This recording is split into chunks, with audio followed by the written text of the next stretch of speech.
Hey folks, welcome back to the Coaching Union podcast. In this episode, my co-host Charlie Batho and I are joined by James Mallett, the manager of Accrington Stanley Women. James shares his insights on leading with emotional intelligence and how to push his athletes while supporting them, and what it takes to create an environment that helps athletes thrive. If you enjoy this conversation and want to enjoy personalized guidance, consider joining our Patreon for exclusive player and coach mentorships. Without further ado, here's James. James, welcome to the show. Yeah, thanks for having me on. I appreciate the invitation. Tell us a little bit about yourself. Well, so from a coaching perspective now, it's officially 50% of my lifetime coaching football. Every time I say it's a little bit frightening, knowing that every year it's going to go further. But yeah, coaching for 16, 17 years, started coaching from 16. Started, obviously, as everyone does, on them cold, wet, rainy nights in the northwest of England, dedicating endless volunteer times after school camps, all that aspect. And then quickly got involved with grassroots teams and realised it was a passion and something I was interested in.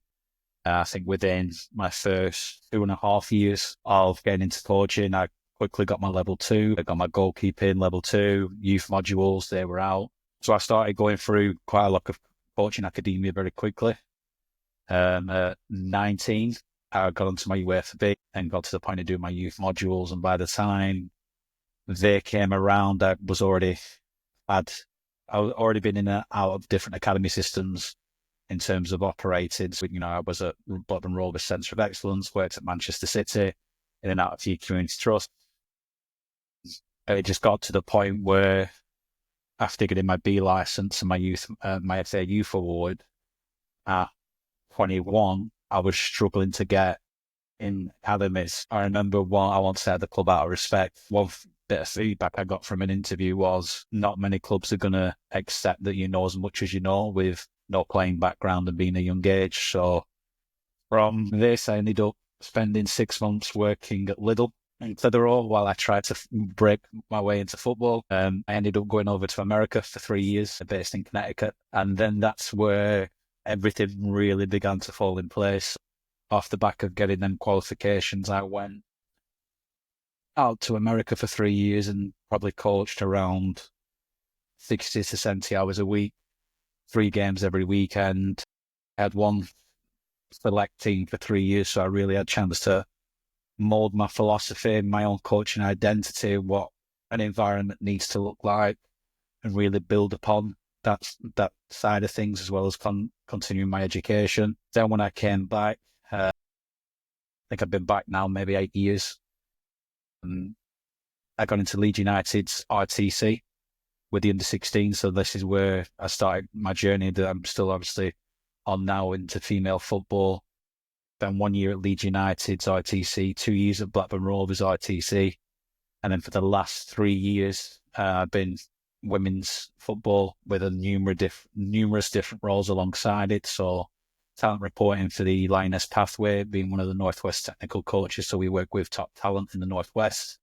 So these are young female players that are coming through pushing with England aspirations. I've been technical director at a few different clubs and the unofficial coach educator. And then obviously I am a sports tutor as well. Gone almost full circle in that aspect because I teach on a course I did back at 16, 17 when I got into coaching.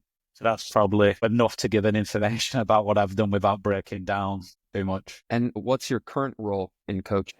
So currently this season, I am the head coach of Accrington Stanley Women's. I am the technical director of Max Academy. I am a talent reporter still with the FA and a technical coach for the Northwest area as well. And then obviously I do the one-on-ones and stuff like that, but that's the main coaching roles this year. Our first episode, we talked to Daniel Carolan, who made quite a seamless sort of transition from playing to coaching. Presumably you played yourself growing up? I did. I mean, I was average. As a player, I've almost become a wine. I've seemed to get better as I got older. I'm going to put that down to my understanding of the game and what I know as a coach. I mean, obviously I know Jonathan as a colleague and he's joined in and he's seen it. I mean, I don't run, but I seem to be everywhere. And I think just sneaking up in the right pockets of space and getting tapping and stuff like that. So look, I'm not one of these coaches that'll say, oh, I could have had a career if it wasn't for an injury or whatever. I was okay. I was nothing special. I was all right. But as I got into coaching and really started understanding the game, I definitely got better as a player. Yeah, so you mentioned it was around 19 that the coaching started really getting going for you. How did you find that as someone who was of a sort of a relative playing age? I presume at some stage you've probably coached people around your age or older than you. How have you found that as a sort of a process? Yeah, it's a great question. I think if you are wanting to go down the career pathway, I think it's the first realization you've got to deal with that. So you've got to change your mindset here from a player to a coach. And I think it's good to be able to relate to players and understand the emotions that they go through. And it definitely helps in terms of setting environments and understanding players. But when you're working with people of a similar age, you've got to make sure that you're 100% confident with what you're doing. Now, like you just said, there is the last year I had before I went to America, I had a team. We're basically the university team. It were my friends that I went to education with. We were classmates, but they could see that I was really serious about my coaching, and they give me that respect. And I'm sure we'll get into it, is that there were two different relationships. And I speak about this a lot, is that inside these four white lines, this isn't James and friend, this is coach player. We've both got jobs to do. As soon as that allocated time's done, I've left it. So if you've not performed and you've not done this, you've not done that. And I've always had this saying, there's no friends in football. When you're going to compete, there's no friend. After the game, fine. I mean, I'll be honest, before the game, if I was against a friend in the dugout, it'll be a brief check-in and a very brief check-in. After the game, fine. I can swish it off. How are you? This, and that's it. And I think having that early exposure to it, and I've got to give a lot of credit to my friends, is they trusted what I were doing.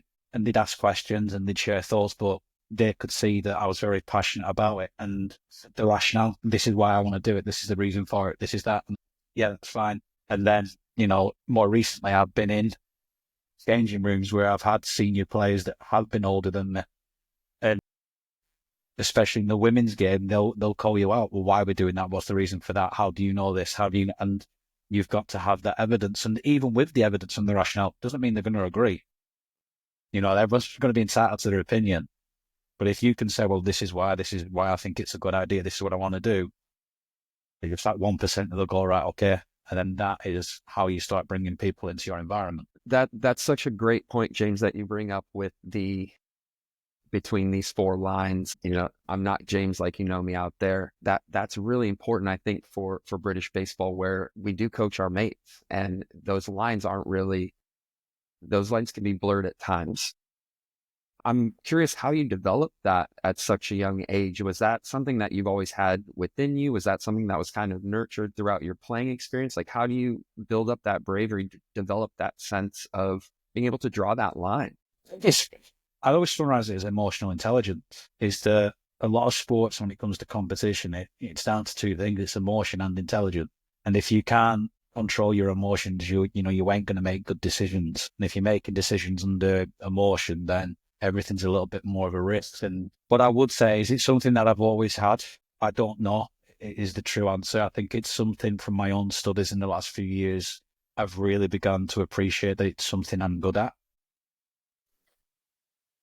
You would have heard me said this a lot, is that a lot of the times it's the character. You're switching hats, you're doing whatever. And I think ultimately, I like the word accountability, is that regardless of what's gone on for me prior to the session of the game, they're relying on me to be there. If them as players on our game day are stuck, they're relying on me to be ready. So I need to make sure that I do the best for them as a collective. And I think something that coaches have got to remember, and even players, and it's the conversation I have quite a lot, is that our job as a coach is that we do the best for the team. Not for us, not for individuals, for the team. And sometimes, even from a coaching perspective, you might have to go back or against your own morals if it's for the benefit of the team. And that's a hard pill to swallow, is that sometimes you might want to do something that this is what I need to do, this is what I should do, but you've really got to look at it and go, but I know that the team would benefit from this. that's when it's the right thing. And I think through education of different things, stuff like this, sharing ideas with different coaches, that aspect of understanding the bigger picture and almost regardless of the sport, that sometimes forget about the ego and the wins, short-term success versus long-term, is understand that if you can get your players to understand, one, from a coach to player perspective, this is what I need from you, this is what I want, this is what I judge you on, to look, when it's not competition and we're off the field, I'm here for you. But you've got to buy into what I know works, and then everything's easy.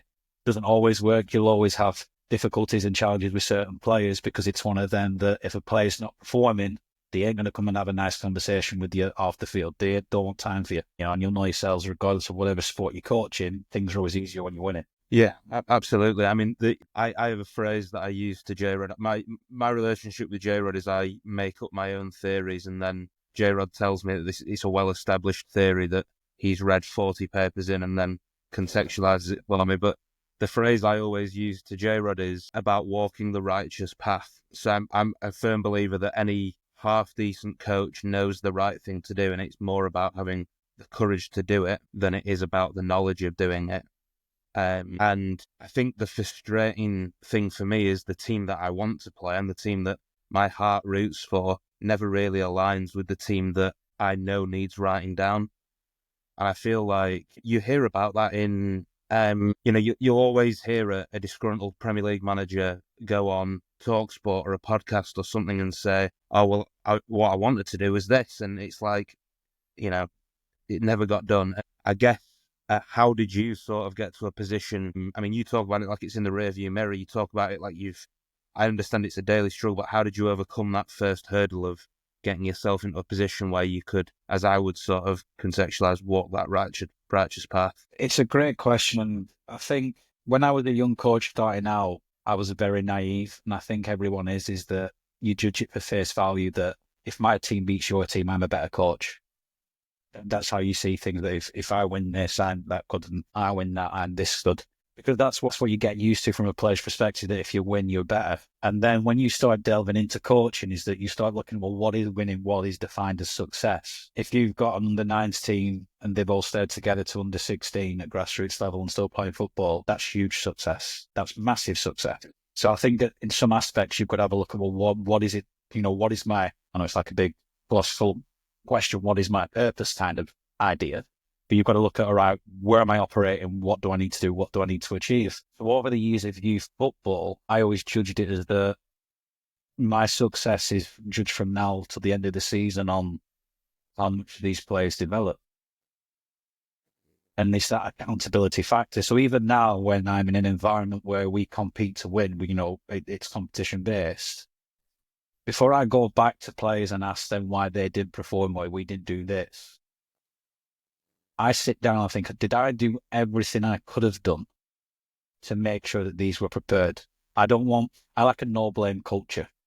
If I go to them and say, let's say, for example, we lose a game 3-2 and all three have come from corners. And I look at it and go, well, do you know what? I didn't prepare them for corners. I didn't do this. I can't blame them for that. That's on me. That's me and my staff. We've got to take responsibility for that. So when you talk about walking that moral high ground and doing the right thing, in my honest opinion, I think firstly, as a coach, you need to do the right thing by you. Now, at times, yes, it's so difficult depending on the environment and the competition you're in.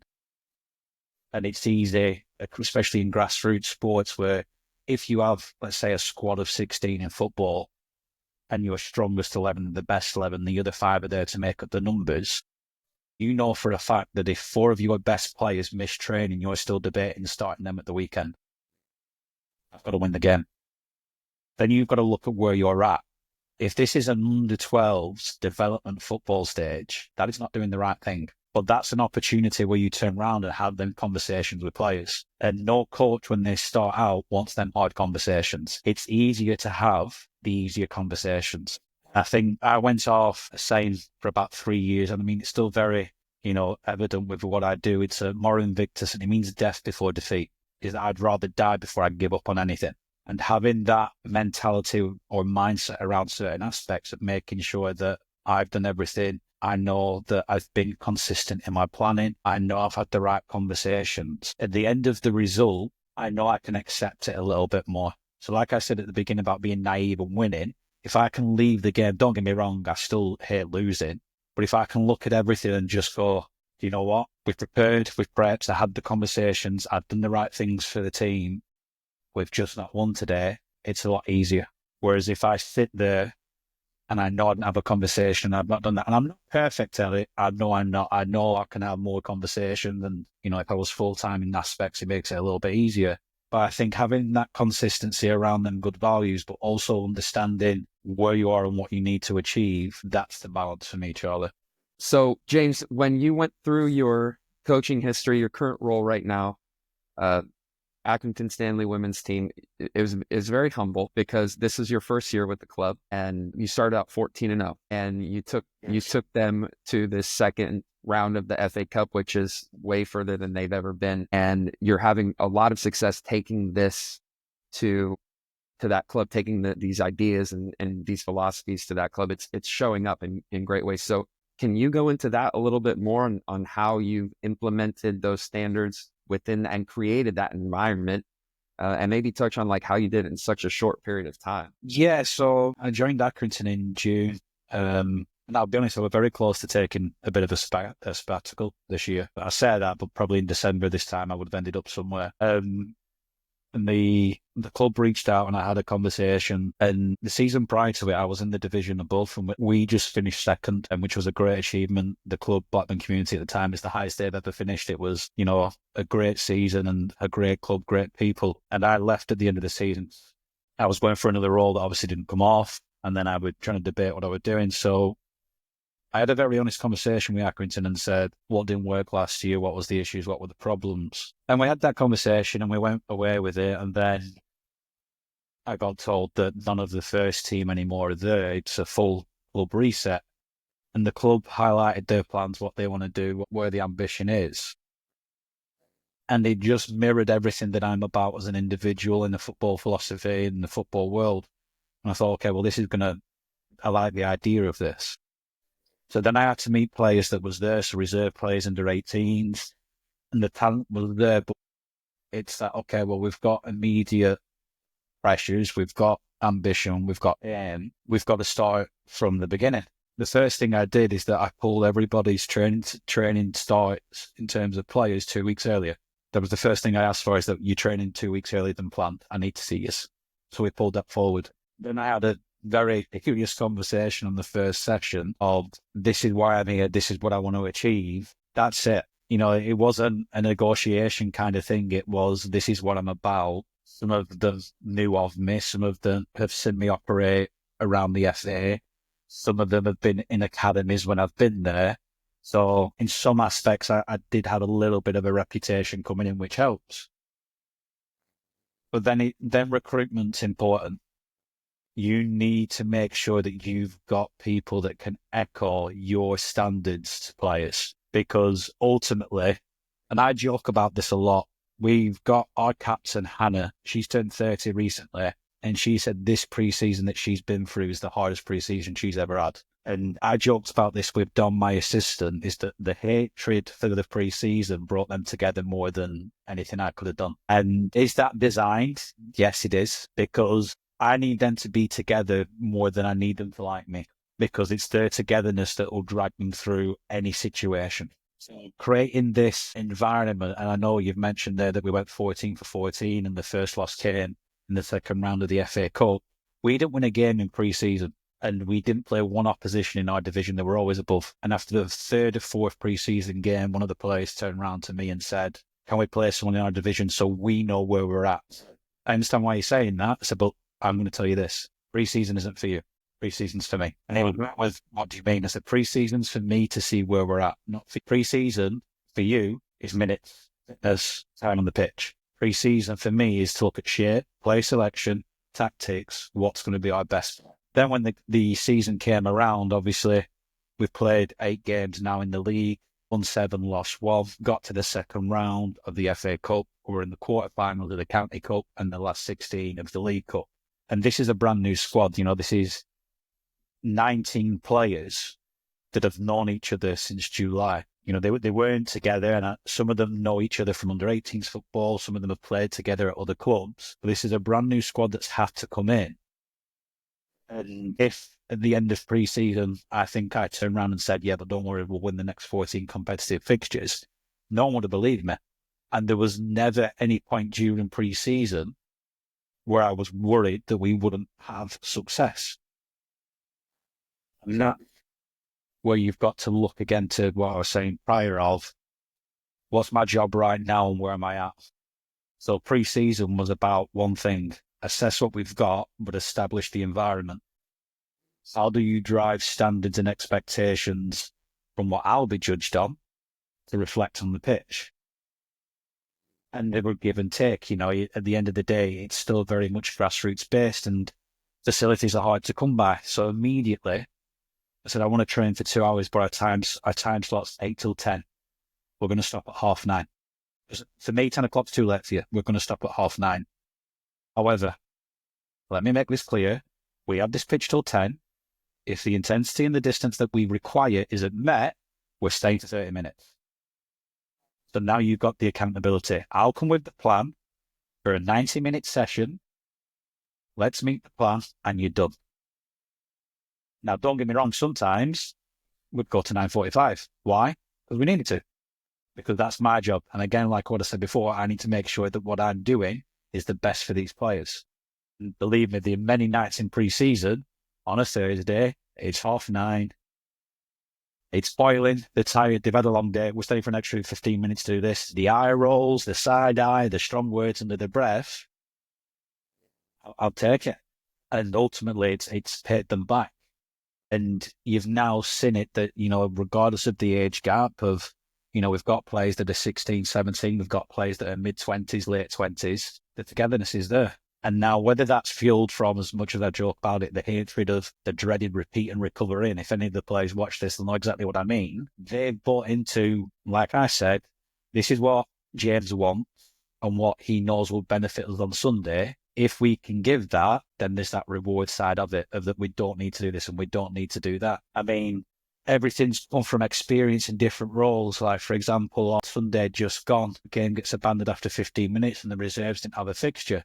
We did more running on Tuesday because I know they need to get distance to make up for what they've missed because of the tactical periodisation, everything that's planned. And like I said prior, is that I've got the reason and the rationale for it. Sometimes they won't agree. Sometimes, without being disrespectful, they won't understand. But because they've had the pre-season, they've been through that not winning a game and that challenge of we're a brand new team. I mean, and I'll summarise this. Our last game, we played Durham, the door 2 divisions, maybe even 3 divisions higher with a mixture. We got beat 8-0. That's our last pre-season game. We got beat 8-0. And I stood in the changing room at the end of that game and said, I am so proud of you.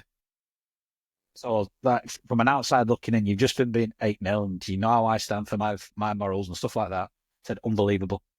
The energy, the commitment, the patterns, this, and this. I said, you've lost 8-0. I said, but for all 8 goals, I can break down right now and tell you why you conceded. So all 8 goals that you've conceded, I can fix. You play 60 to 70% of how you just played, you'll have a successful season. But you've got to believe that.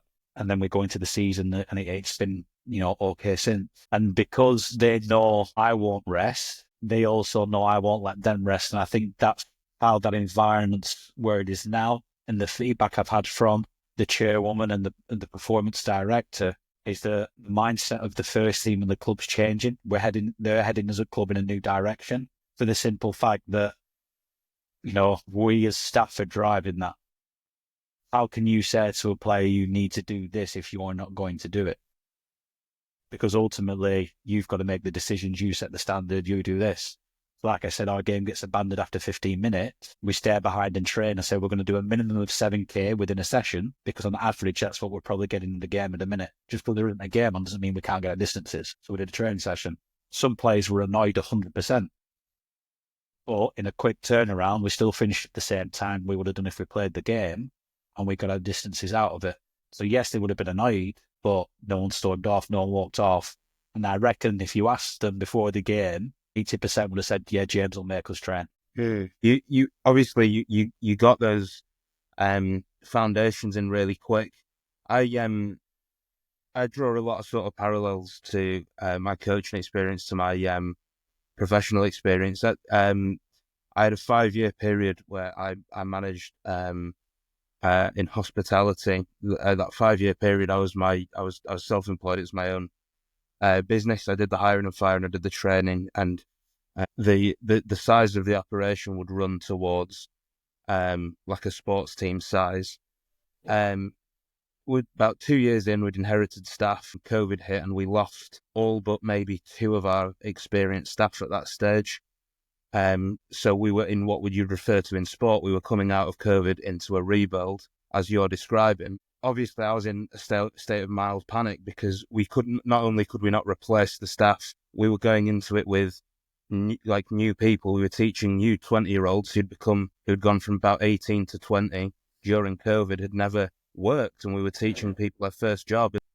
I eventually got to a point where I went from nervous to quite calmly reassured about the fact that it was a huge opportunity, and the fact that we weren't inheriting anyone with bad habits. We were teaching a culture from scratch. So I guess my question is, firstly, what was the biggest stress factor on you from coming into a rebuild project, and what was your biggest opportunity or the thing you were most excited for? You were thinking, oh, well, I'll have none of this to worry about. I can come in straight here. What were those two sort of things for you? I think the biggest worry is going in to, and it's no disrespect to the teams at that level or teams I've been in before, is if you go into an environment that's never really been competitive, and by competitive, I mean doing what you need to do to win, it gets difficult because some players play because they just want to play, they enjoy it, they'll train, they see friends, whatever happens on the weekend happens on the weekend. I can't operate in that environment. I struggle with that because, Jay and coaching that, I say it's a business, it's just me. The slogan is pride in excellence, and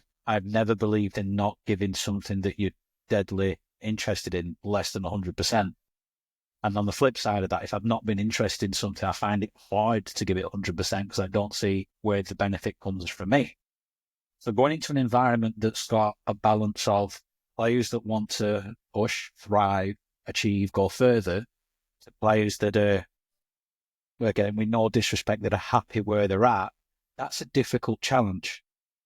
And I've had to deal with that. And the exciting bit about Accrington is that, like you just said, that it was a full rebuild. And the person that spoke to me and brought me in, they're ex-professional. They've played at the highest level of football internationally in the Premier League. He got it. This is what we want. This is what we're driving for. From what we know about you, you're that person. We'll back you and we'll do this and we'll do that. And that was the exciting bit, because you're then going into an environment where you've got the people above you in terms of a hierarchy that want the same thing that you want, and also know that sometimes you have to be a bad guy. You have to have that horrible conversation. You have to turn around and go, I'm sorry, you're not good enough. And I think when we spoke about it before about being moral and being right, when you're growing these environments and pushing for success, if you're not prepared to be honest to someone and say, look, we've outgrown you, or vice versa, you've outgrown us, you need to go and push higher, you're neglecting your morals as a coach. We've got players that have got so much potential that can go further in the game. And if clubs from high divisions came in and offered them this, and this, I'd be the first person to shake that hand and go for it, because that's my success as a coach. Whereas if there's players now that I'm looking at going, you're giving me the commitment, you're doing this, you're doing that, but maybe next season I'm not going to be able to give you a minute, I've got to sit down and say to that person, look, everything you're doing as an individual is fantastic and I can't praise you enough. But I wouldn't be doing my job as a coach if I didn't tell you that you're not going to get the rewards from your commitment. Because how can I stand in front of them at the beginning of the season and throughout the season, talk about, you give me commitment, you give me desire, you do this, and you get rewarded, and then look for reasons to go back on that word.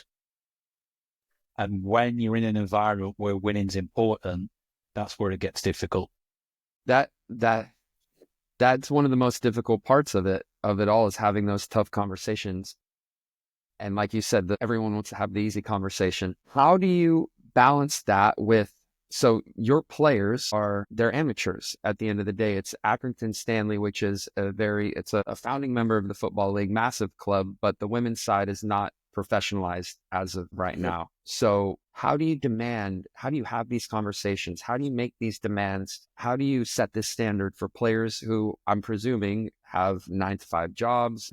I don't know if they have kids, but how do you set that standard of a professional environment? Because I'm just putting on the British baseball cap. We're not professionals. There's no professional within the entire country, and we're all working 9-to-5s, and we're all family. We have families and demands outside of baseball, and finding that time to train, and finding that time to stay fit, and finding that time to learn about the game more and get better. It proves to be a difficulty for a lot of people. So how do you as a coach kind of manage that and develop that and encourage that?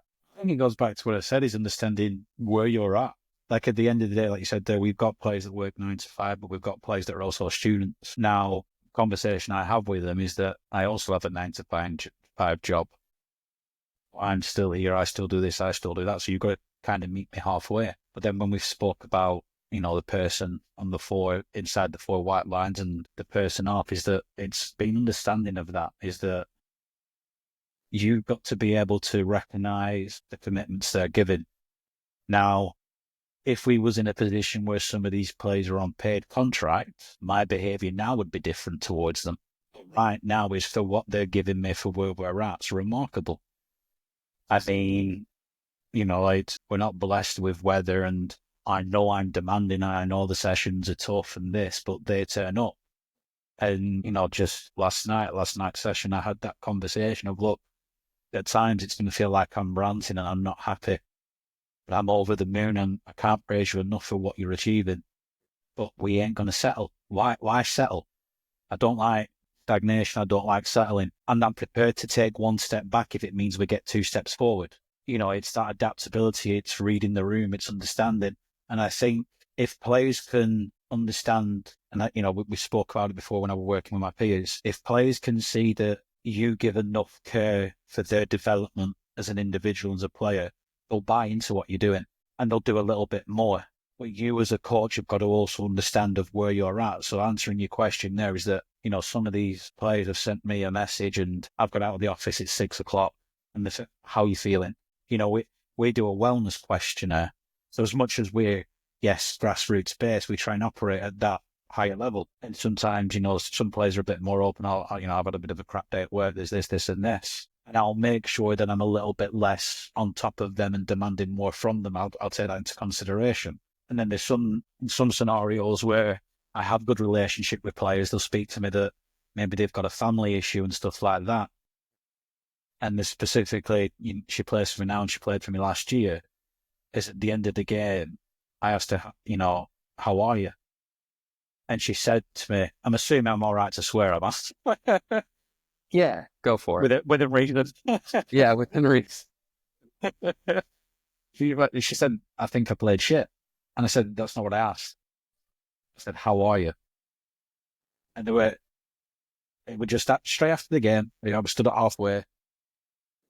And that then where that relationship starts building, and it's that trust that builds in. So having them conversations and understanding what they're going through. And I think, touching on what I said before, to be the coach and to demand what you want to demand, you're going to have to be vulnerable at one point.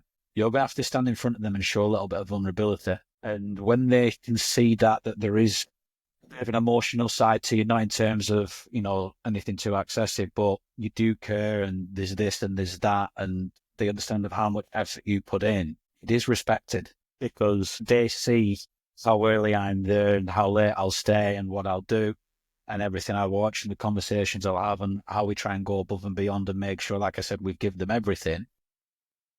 It's then easier to pull them up. And it's not a top trumps thing I'm trying to say here. It's not that I want to be able to go to a player and I do this, you can at least give me that. It's I do this, and this is all I want from you. And it is the conversation that we had last night is that, and I said this at the beginning of the season, you can ask any of the players, I've already accepted you're going to have a bad game. I've already accepted you're going to make a mistake. I've already accepted you're going to get something wrong. I've already accepted I'll get something wrong. But the one thing I will not accept, and we can't accept, is that no one gives 100%. That's the one thing you're in control of. At training, on a game day, you'll miss shots, you'll misplace passes, But if you're not giving me and your teammates 100%, that's something I can't stand by. And the analogy I've used for the last 16, 17 years is the chain analogy. One bad link, the chain is pointless. So what I'm hearing, something you mentioned before, is putting in the work and then getting paid back by the game. The game's paid them back. You talked about your preseason, how they took some bumps and bruises, but the game's starting to pay them back now. And what I'm hearing is that's kind of like a leap of faith for a player to take. Really, you don't know what's on the other side of that graft. It could just be all a waste. So you're saying like setting those high standards isn't necessarily pushing, driving, yelling, screaming, being, I'm going to swear now, being a hard ass. It's actually kind of taking a step back, being vulnerable, letting them know that you care about the human first. And when that need is met, they feel more inclined to then take that leap of faith and put in the work and work for you. 100%. And I'll say this now, and on a quick reflection, I'm probably right. I'm more vocal now during the season than I was in pre-season. And to some coaches, is that I've gone into a new club, brand new team, new squad, and in their first 5-6 games, I've not spoke at the side of the pitch. This is how I want you to play. This is the game identity. Go and show me you can do it. That's why pre-season was for me, because I want to see where you're at and where we need to go. I think a lot of coaches are going to that environment, and like what you've just said, very autocratic. This is what I want to see. This is how it needs to be. This is the on the side screaming. Oh, you're trying to set a standard and a relationship between you, your player, and the players because it's a new squad. And straight away, in an environment where you've got to be understanding of where you're at, as I keep saying, you're on the back foot. These players, they might know you, but they don't know each other. They don't know the system. They're not used to other players' habits. They're not used to other players' strengths. You've got to give them opportunities. And what I will link it into is a lot of coaching is problem-based solving, right? That's what we coach for. It's scenario. Coaches will set obsessions of what they want to do and how do we deal with this and how do we deal with that. But then within the first 4 or 5 minutes, the coach goes in and solves it for them. So they've not learned, how do we beat, in football terms, how are we going to beat this high press? You can set a team up to do the high press, go against our defenders, try and play out of it. And within the first 2 or 3 minutes, right, stop, stand still, this is what I want you to do. Then players have not had opportunity to solve that issue. So then on Sunday, when they can't solve the issue because they've not got used to problem solving, they're immediately looking at you. And on a Sunday or a Saturday, whenever you play, you haven't got the time to do a stop, stand still. You can only shout from the side of the pitch. Where if you give them the opportunity to fail, to learn, that's when they can see the trust in you. So there were games in pre-season where I stood there with my assistant and said, that's wrong, that's wrong, that's wrong. Did I tell the players? No. Spoke about it at half-time and I highlighted it, and then they went out and the game changed. And all of a sudden it's like, oh, well, he sees it. We can trust what he's saying because it works.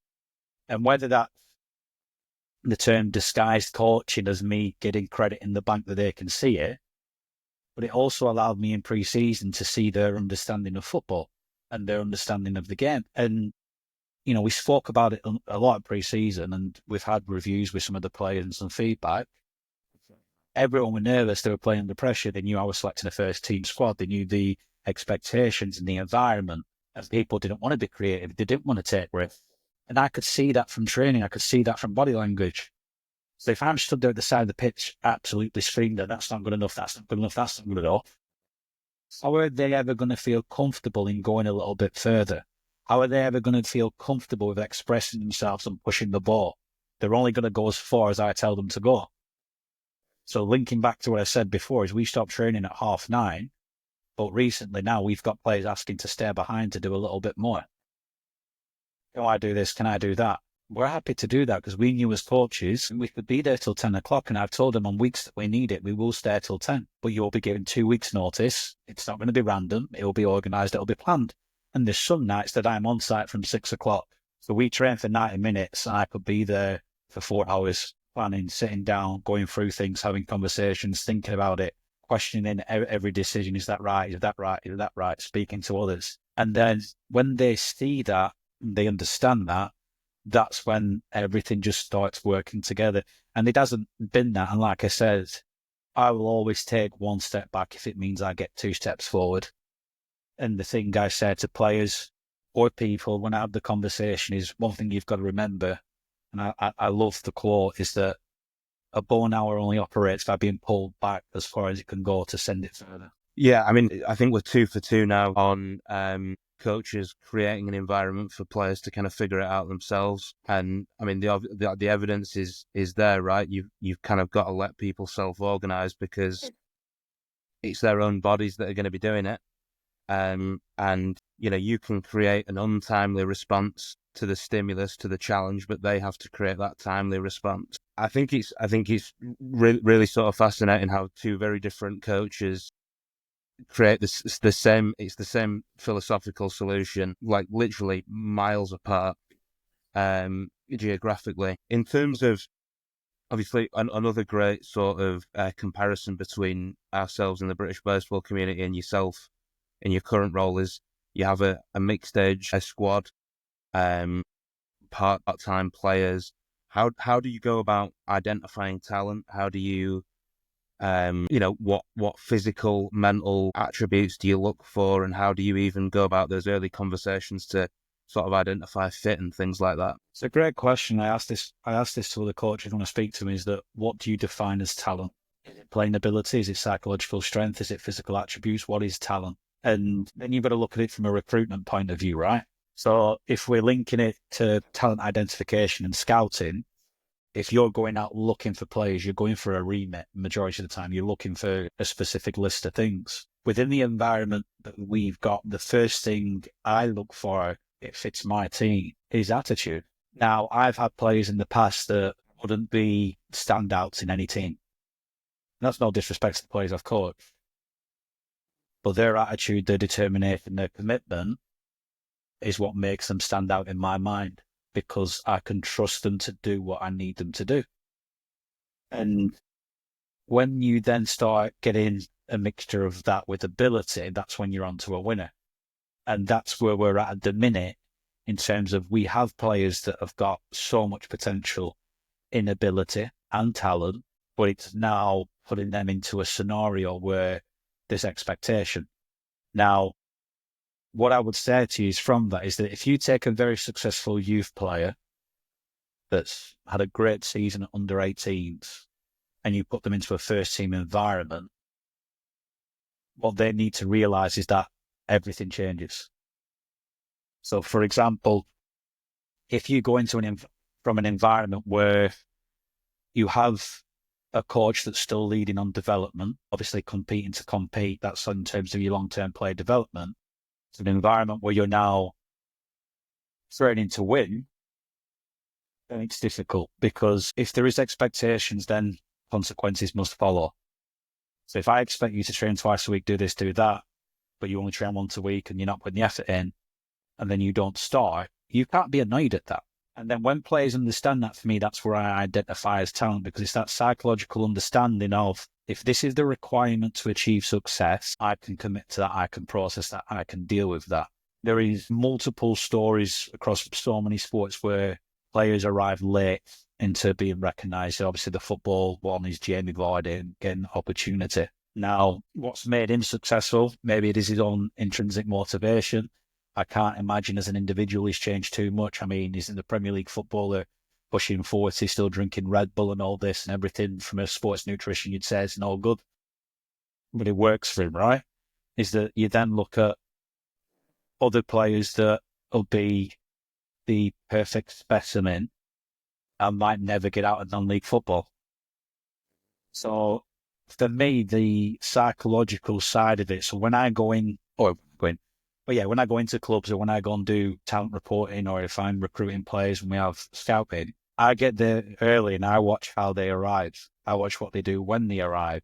Who do they interact with? What do they do at the end of the session? Do they help put the equipment away? Do they just leave? Are they a team player? Are they very individual? And they're the kind of decisions I make around recruiting, because sometimes you need that ego, you need a big character, and that character might not be that best player. But, let's understand that is that you might have someone that your changing room needs that isn't a starting player that isn't going to be the game winner, but that player brings the environment together.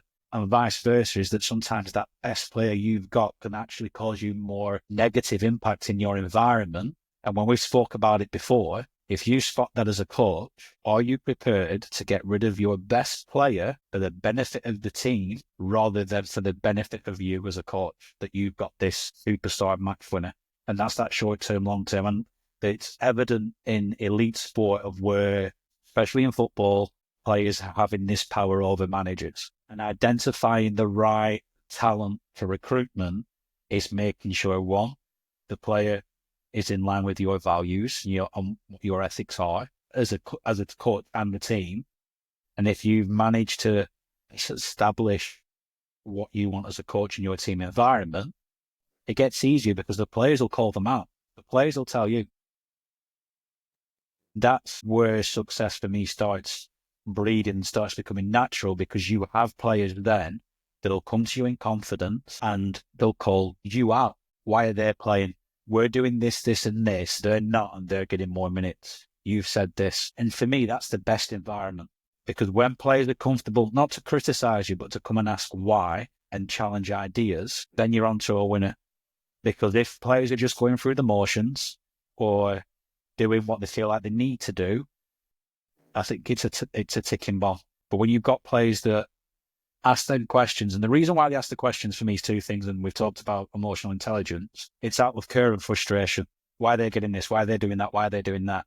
And you've got to understand that. A lot of coaches, walls will go up. They're criticizing me. They don't trust me now. They're challenging my decisions because they don't think I know what I'm doing. Now, sometimes it is that. But if you've got a good relationship with your team, in some aspects, they're calling you out.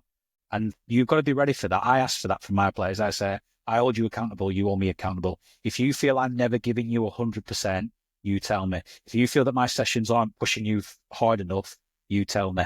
And I've been in an environment where I've been told, we don't think you're good enough for this. We don't think you're good enough for that. And you've got to be, right, okay, right, so how do I then do that? How do I then gain that respect? How do I gain that trust? So for me, that talent ID and making sure that you improve your environment comes down to, will they impact positively what we're trying to build? It might not be that they're going to come in terms of a football analogy, they might not come in and play 90 minutes week in, week out.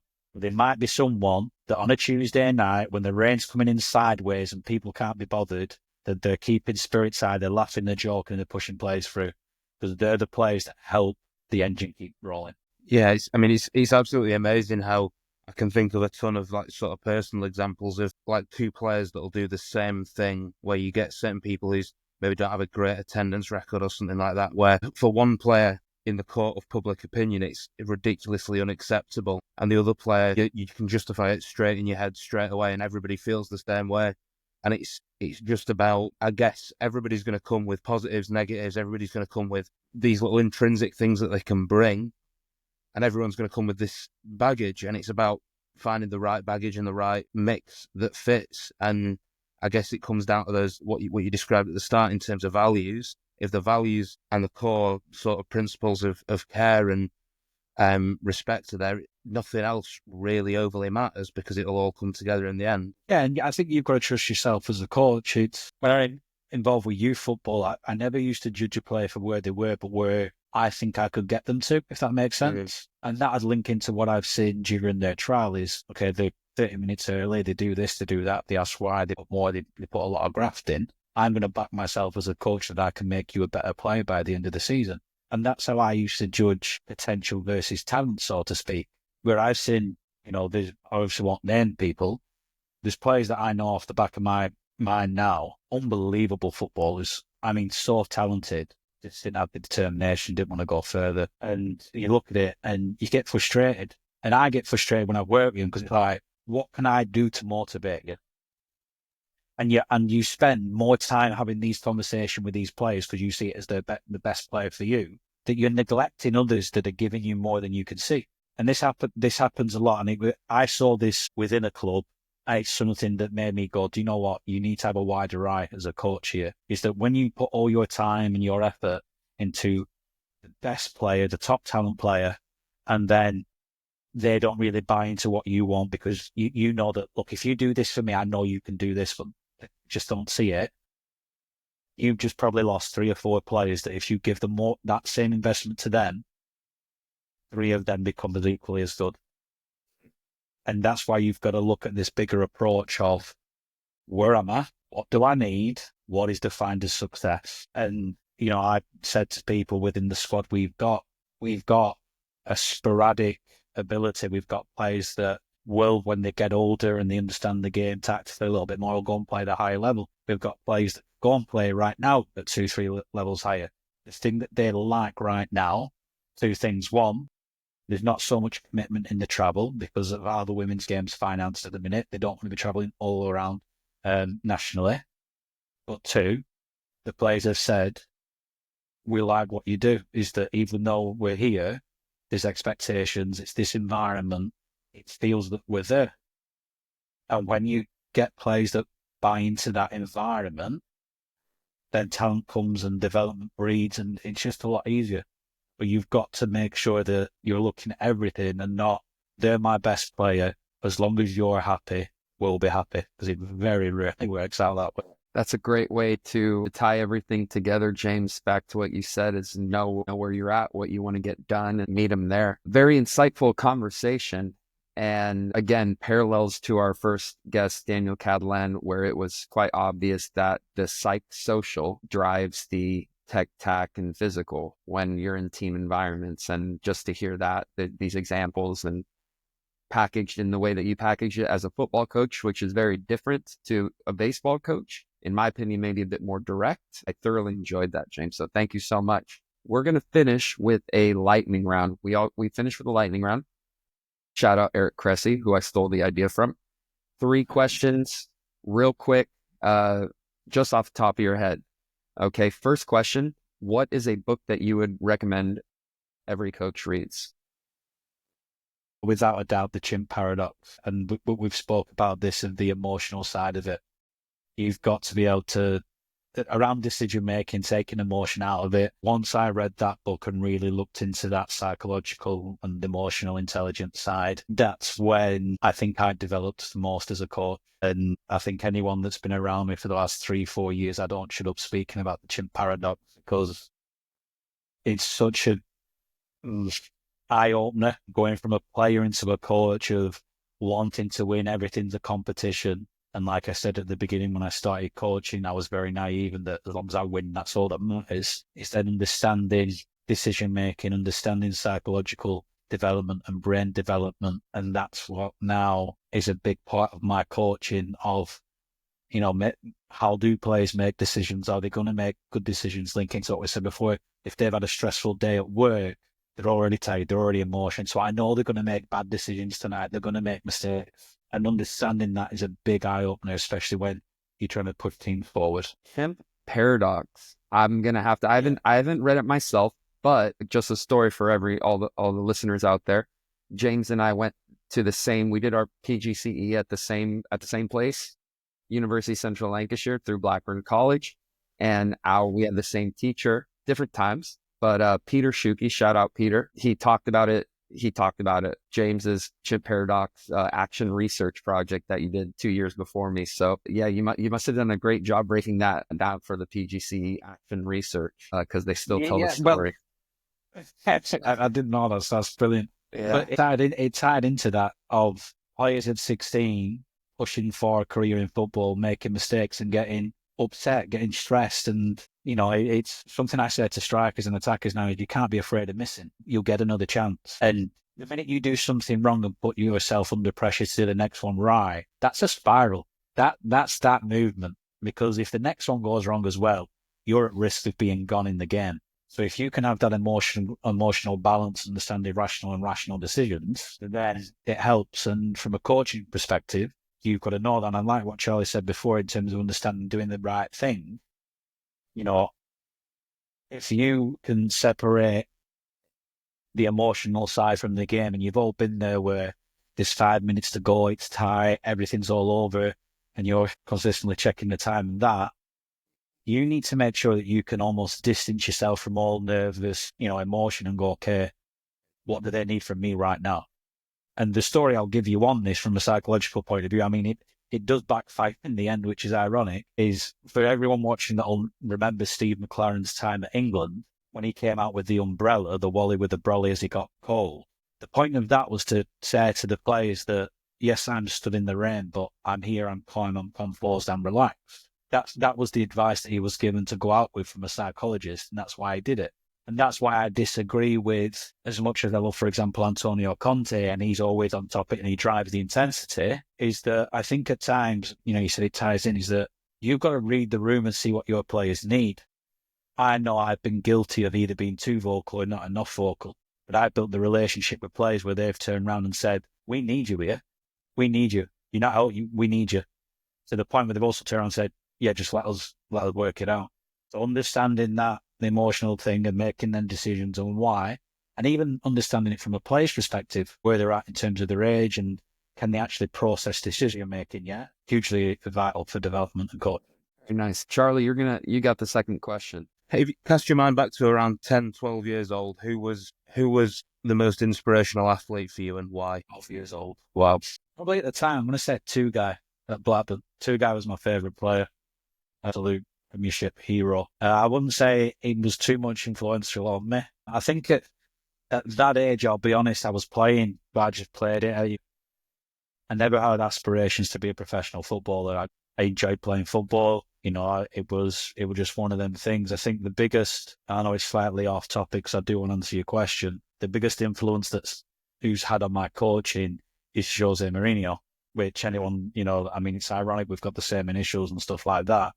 But to see someone that has not had such a playing career, yes, he had a brief spell at lower leagues in Portugal, but his route to go from a translator to Bobby Robson to then making his own way to where he is now, incredible. I think it's got to be motivation from anyone. And I had the conversation today is that I think if someone pulled me aside at 16 and said, look, in 16 years' time, this is your career path, this is what you'll be doing up to date, I'd be like, oh, wow, that's brilliant. The problem I've got is that I want more and more. I keep chasing it. And I think that's, a lot of the conversation we've had tonight, because I don't rest by that, is that's where the success lies. And that I've had is that ultimately I've surrounded myself by and with good people that have similar ambitions, that aren't afraid to challenge me, that make me know that I've made the right decision. And it's positive conflict. So I always like to work with an assistant who would ask me why or say disagree.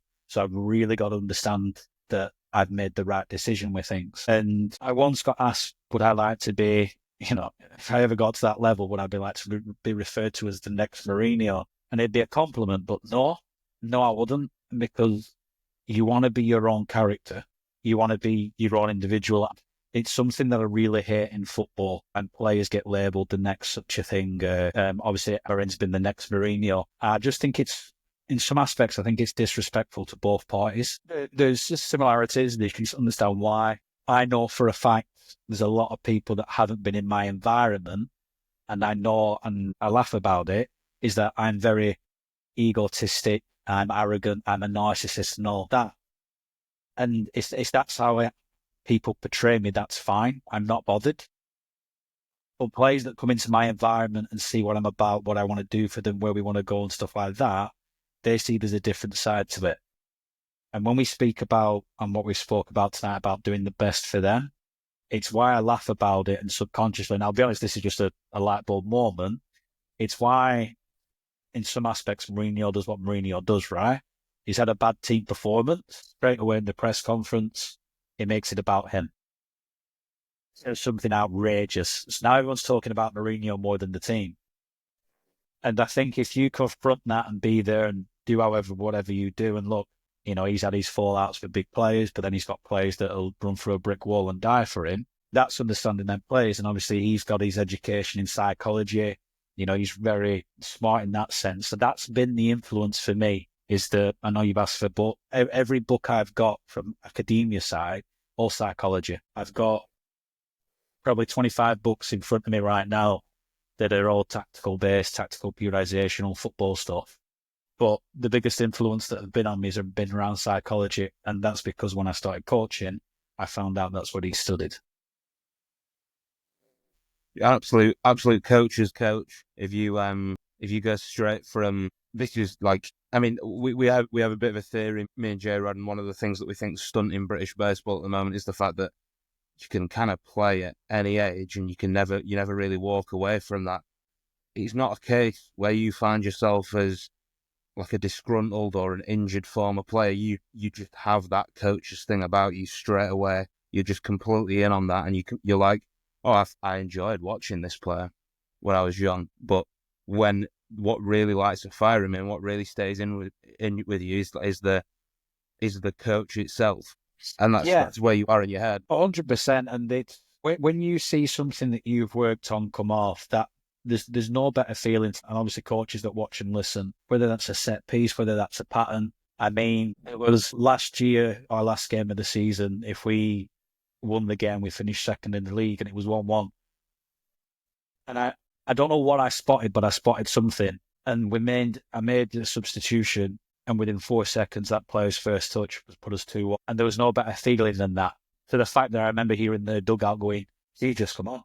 And then they're the moments that almost confirm you're doing the right thing and you're on the right path, because that's what your players need, right? They need you to make the changes and spot it. So when them decisions, when them plays, when them things come off, they give you that self-assurance that, yeah, you're doing the right thing. And that's why I say about this accountability factor is that when we've lost games, we've lost 2 games this year, but when I've lost games in the past, I get down and annoyed because the first thing I do is look at myself. I don't even look at the performance first. Was I prepared? Did I prepare right? Did I sleep right? Did I eat right? All that aspect. And if I can comfortably sit down with myself and go, yeah, you were ready, then I'll look at the performance. And then it's not time to point fingers. It's all right. Where do they need my help to be prepared next time? Because that's the big thing. I think it's that proactive mindset rather than reactive mindset. Right, you've lost a game. Can you analyse why? Or are you going to say you didn't perform?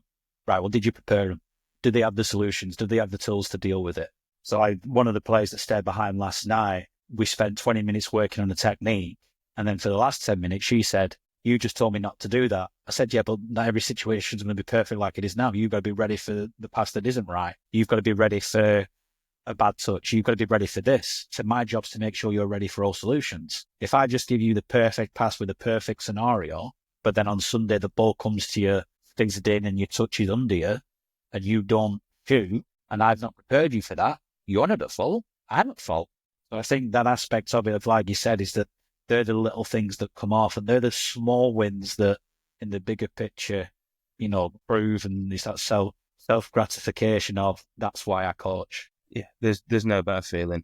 There really isn't. Thing. It's powerful being able to get that feeling through the process of helping someone else and leading them down that path of coming onto the pitch and scoring that goal that puts you up 2-1. Imagine how that person was feeling. My gosh. It's the beauty of coaching, gents. It's the beauty of coaching.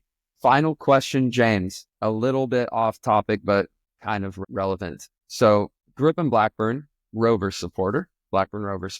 Listeners may not know, James is also a big Inter Milan supporter as well. You are a part of the North English Ultras for Inter Milan. Yeah. Is that an official card-carrying member? Yeah. So yeah, the England Inter Milan. Well, it's Inter Club London.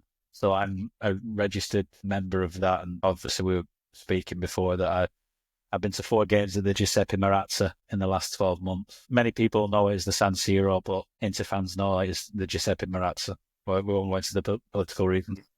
So my question, James, as it stands right now, by the end of May 2025, would you rather have Inter Milan get to the final of the Champions League or Blackburn Rovers promoted to the Premier League? I'm not going to say win. I'm not going to say win the final, because you're going to take win the final, right? For Champions League. But get to a final, or Rovers get promoted to the Premier League. Which one are you taking at the end of May this year? For what it needs, I will say Blackburn getting promoted, for the simple fact that I saw Inter do the treble in 2010, and I've seen us get to the Champions League final against Man City. And I personally think that in my lifetime that will happen again with Inter. For the town itself, and this is me with a very holistic approach, I think Blackburn needs Premier League football again. If that was the option, then yeah, that's what I'd go with. just for the fact that I've got more faith in it in Milan to get to a Champions League final than Blackburn getting Premier League football soon, unfortunately. Yeah. It would be a massive. It's a very logical answer, and it's ironic when we spoke about emotional and intelligent decision. There's pure rationale behind that decision. It would be massive for the town, that's for sure. So, James, where can people find you if they want to follow you on this coaching journey? Yeah, so it's I'm on X, Instagram, and Facebook. It's JM Coaching. I think on Facebook it's Coaching by JM due to username issues and all that stuff because everything's a rat race. And then Instagram and X or Twitter, whatever people are still calling it, it's JM_coaching. And then I think there might be an extra underscore there on X again because everyone's chasing the JM Coaching. To the point where I was the first JM coach and someone up in Scotland told me that I needed to change the name. I wasn't too sure how I changed my own initials. So yeah, they've got JM Coaching 1 now. Good stuff, James. Thank you so much for the insights and the conversation. We really appreciate it. No, thanks for having me on. It's always great to speak coaching. Right on. Charlie, thank you as well for joining us. Good stuff, guys. No, thank you. Thank you. All right. Bye, everyone. Thanks for tuning into this episode of the Coaching Union Podcast. It was fantastic to hear James's direct perspective on creating winning environments. If you enjoyed this episode, be sure to like, subscribe, and leave a comment wherever you're listening. We'd love your feedback. If you're seeking more personalized coaching services, check out our Patreon. Or if you have any questions, feedback, or guest recommendations, feel free to reach out at thecoachingunion@gmail.com. Thanks again to my co-host Charlie and our guest James. Until next time, keep growing. Bye, everyone.